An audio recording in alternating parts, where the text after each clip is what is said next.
Глава 5. ВИП-круиз для браков. Утро было почти обычным. Почти, потому что где-то на заднем плане у обоих уже стояла дата. Через пару недель они окажутся на пароме между Афинами и Критом. Ну, календарь еще не перевернули, чемоданы стояли в кладовке, и реальность продолжала делать вид, что все как прежде. Анна сидела за кухонным столом с ноутбуком. На экране таблицы с материалами, справа список задач. Она описала письмо клиенту. В связи с моим отсутствием в конце месяца предлагаю согласовать ключевые решения заранее. Слово «отсутствием» выглядело нейтрально, почти официально. Она перечитала фразу и оставила как есть. Томас ходил по квартире с телефоном у уха. То в спальню, то обратно на кухню, то к окну. Разговор был из тех, которые она давно уже научилась не слушать. Риски, сценарии, краткосрочные меры. Иногда проскакивало привычное «я не могу сейчас дать точный ответ». «Да, я понимаю», — отмечал он в трубку. «Нет, нельзя просто все остановить на 2 месяца». «Да, посмотрю, как это ложится на график». Телевизор работал фоном. Новости, бегущая строка, графики. Анна почти не вслушивалась, пока диктор вдруг не произнес. Депутат Государственной Думы Российской Федерации Андрей Брусский вновь оказался в центре скандала. Фамилия прозвучала четко, с заранее расставленным ударением. Анна подняла взгляд. Томас, услышав знакомый формат «депутат плюс скандал», машинально выключил микрофон и тоже посмотрел на экран. Показали мужчину в дорогом костюме, широкий лоб, аккуратная стрижка, тот тип лица, который легко представить и на трибуне, и в вип-ложе. Внизу ползла строка. Обвинение в домогательствах Брусский называет клеветой. В интернете появилась очередная серия обвинений. Несколько женщин заявили о домогательствах. Сам Брусский называет это информационной атакой. Картинка сменилась. Тот же мужчина в зале с зелеными креслами, перед ним микрофон и табличка с фамилией. Он говорил, немного подаваясь вперед. «Мы видим очередную попытку дискредитации», — ровно произнес он. «Это не имеет отношения к реальности. Это часть кампании, направленной против меня и моих коллег. Мы не позволим превратить борьбу с нами в шоу. Это провокация». Голос был спокойным, уверенным, без единой запинки. Не защищающимся, объясняющим. Будто он комментирует не личные обвинения, а техническую ситуацию. Ведущий продолжил что-то про не первые подобные заявления, но Анна нажала кнопку на пульте. Звук исчез. На экране губы Брусского продолжали двигаться, теперь беззвучно. Она нажала еще раз, картинка сменилась, на рекламу. «Ты про него слышал?» — поинтересовалась она. Томас коротко кивнул и закончил звонок. «Фамилию, да», — отокнулся он. «У них там это всплывает и тонет по кругу. Слова всегда одни и те же. Клевета, атака, провокация. Можно шаблон составить и только фамилии менять». Он говорил устало, без особых эмоций, констатируя как погоду. Анна перевела взгляд с выключенного экрана на него. Он стоял посреди кухни в домашней футболке, босиком, с телефоном в руке. Никаких табличек, никаких трибун, никакого «мы не позволим». Он позволяет себе говорить «я не знаю», мелькнуло у нее. А тот никогда себе этого не позволит.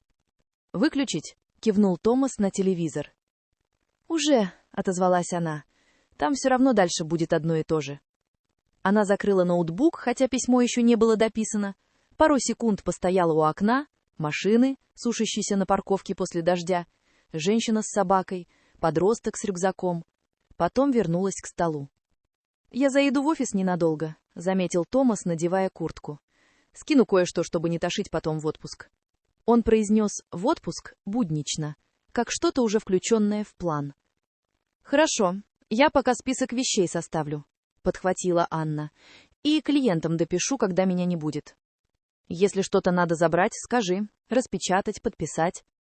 Паспорт из ящика захвати, путешественник. Будет обидно, если герой нашего путешествия останется на трамвае в Гамбурге. Вполне в нашем стиле, усмехнулся он, собраться в круиз и упереться в границу на пороге квартиры. Дверь закрылась за ним мягко. Квартира на секунду стала слишком тихой, пока в углу не щелкнул холодильник. Анна раскрыла блокнот. Вверху страницы написала «Крит». Ниже столбик «Паспорт», «Билеты», «Зарядки», «Лекарства». Рука автоматически добавила «Книга». Потом, после короткой паузы, строкой ниже «Белье». Она посмотрела на это слово и обвела его. Не потому, что оно было чем-то особенным, а чтобы отделить от остального списка. Маленький знак, что там, за водой. Ей важно быть не только удобной и правильной. Телефон завибрировал. Сообщение от знакомой. Фото в аэропорту и подпись «Наконец-то Испания.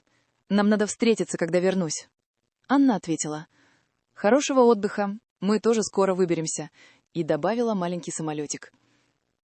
Она перечитала свое «мы тоже», отметила, что пальцы написали это без внутреннего сопротивления, и отложила телефон. Письмо клиенту она все-таки закончила, указала конкретные даты, нажала «Отправить». Закрыла ноутбук, откинулась на спинку стула. Через окно было видно кусок неба, плоский, серый, но, по крайней мере, открытый. «Мы поедем на корабль, где никаких этих голосов не будет», — мелькнула. «Только наш собственный». Картинка Бродского на секунду всплыла в голове. Микрофон, ровный голос, спокойные глаза. Не потому, что ей было до него дело, а потому что контраст с их собственными сбоями был слишком явным. «Интересно, как он говорит, когда вокруг никого нет?» — проскользнула мысль. «Так же уверенно или иначе?» Она тут же отодвинула ее, как лишнюю. Чужая жизнь, чужая. Ей своих внутренних голосов хватало. День пошел дальше по привычным рельсам. Магазин за углом, список продуктов, что нужно перед отъездом и что на сегодня. На кассе кассирша спросила: «Куда это вы запасаетесь?» Она ответила: «В отпуск уезжаем». Слово прозвучало вслух спокойно, даже чуть ровнее, чем она ожидала. Вечером они с Томасом сидели за тем же столом, только теперь вместо ноутбуков — распечатки и телефоны. «Самолет туда в 10:30», — перечислял он, листая экран. «Прилетаем в Афины после 3, ночь там, утром паром. Обратно через неделю тем же маршрутом». «Отель где?» — уточнила она. «Маленький, в центре», — пояснил он. «Душ, завтрак, без всей этой мишуры. Нам не для фотосессий». «Нам для того, чтобы выспаться», — проронила она. «Хотя бы одну ночь до корабля». Они оба коротко усмехнулись. Смех еще был нелегким, но уже не был натянутым. Когда он сел проверить почту на всякий случай, она снова развернула блокнот. Между «зарядка для телефона» и «наушники» появилась строка «Старое платье». То самое, в котором она была в Италии. Она не знала, наденет ли его, но мысль взять с собой казалась тонким мостиком между ними тогда и сейчас. Телевизор в гостиной снова что-то говорил вполголоса. В ленте мелькнул знакомый силуэт. Бруски уже в студии, сидит в кресле, спокойно отвечает на вопросы. Анна взяла пульт и выключила экран окончательно. «Не хочешь досмотреть?» — поинтересовался Томас из-за ноутбука. «Там все уже понятно», — выдохнула она. «Дальше будут только формулировки и графика». Он кивнул, не уточняя. Сам по себе этот жест «хочешь, выключай» был новой маленькой точкой в их быту. В комнате стало тише. Щелкал тачпад под его пальцами, шуршала бумага под ее рукой. За окном кто-то хлопнул дверью машины, кто-то заглушил мотор. Обычный вечер в обычной квартире. Анна провела пальцами по краю распечатки с маршрутами. Бумага была чуть шероховата. Буквам все равно, что в них заложено. Отпуск, эксперимент или просто смена картинки. На верхней строке черным по белому стояли их имена и название парома. Она задержала на этом взгляд, как на дате в паспорте. До отъезда оставалось еще немного времени. Вокруг все продолжало жить по своим правилам. Заявления, скандалы, уверенные голоса из экранов. А у них на столе лежали билеты, список вещей и блокнот.